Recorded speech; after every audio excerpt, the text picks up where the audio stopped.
এবং এদের চরিত্রটা কী।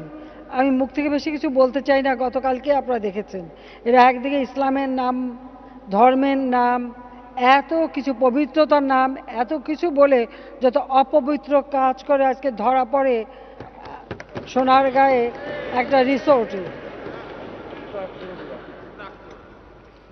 রিসোর্টে ধরা পড়ে সেই হেফাজতের কি সেক্রেটারি,